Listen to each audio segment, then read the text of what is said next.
In this example video, we will look at exercise 6.9 that's dealing with sales-related transactions. So when we're in a merchandising business and we're selling some of our inventory to our customers. Please keep in mind that when you are the seller in the situation, you need 2 journal entries for every sale that is made and every return that is made.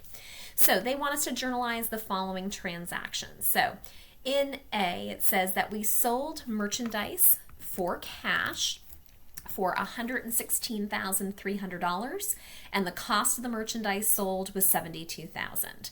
So our first journal entry is going to record the sales price. What are we charging our customers for the items that we're selling to them? So they said that we sold it to them for cash in the amount of $116,300.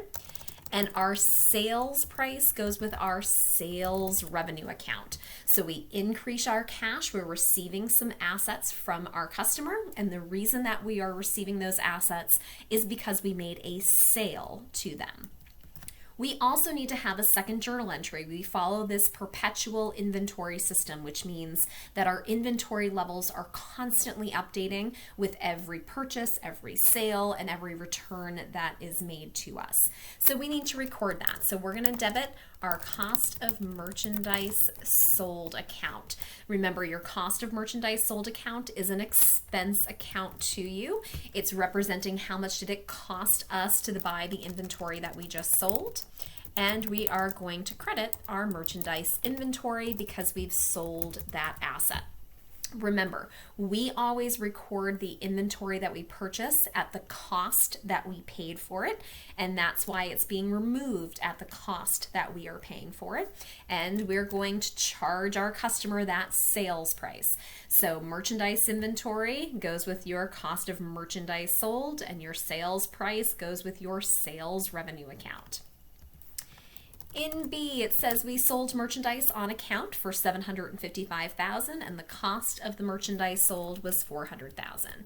So on account means we have an accounts receivable from our customer of $755,000.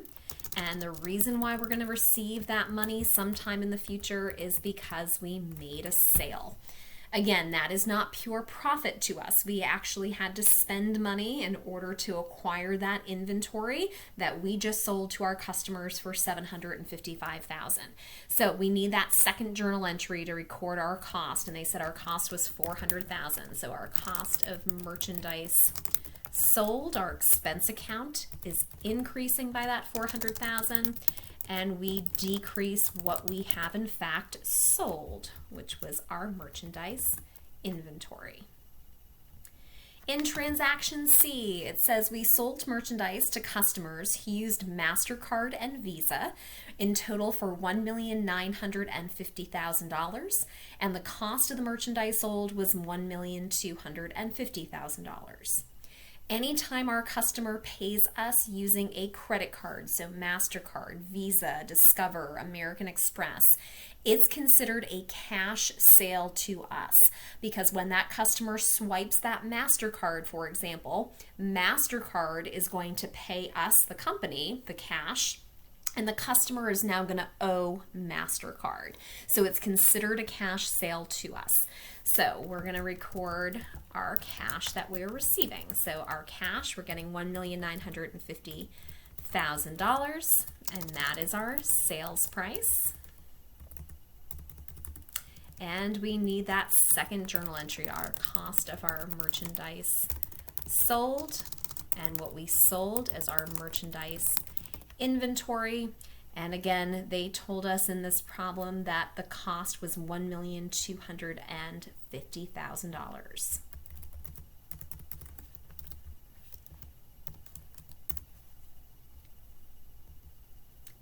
In D, it says we sold merchandise to customers who used American Express cards of $330,000, and the cost of merchandise sold was $230,000. So again, our customer is using a credit card. That's a cash sale to us. So we are going to record that $330,000 as a cash sale. So our cash is increasing, and so is our sales revenue. And of course, we need that second journal entry of cost of merchandise sold. And they said our cost was $230,000. And what we sold to them is our merchandise inventory of $230,000.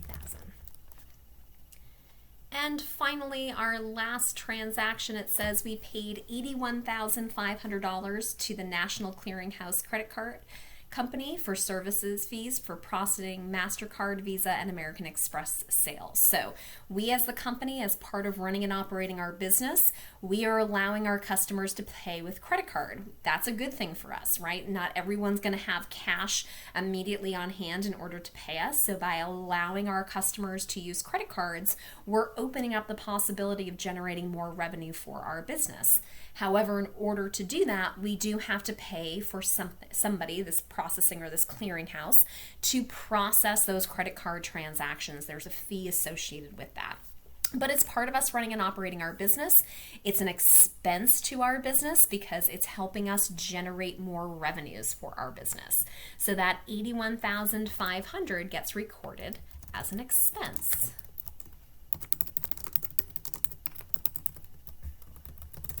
That would be considered a selling expense on our multi-step income statement, and it says that we've paid it for $81,500.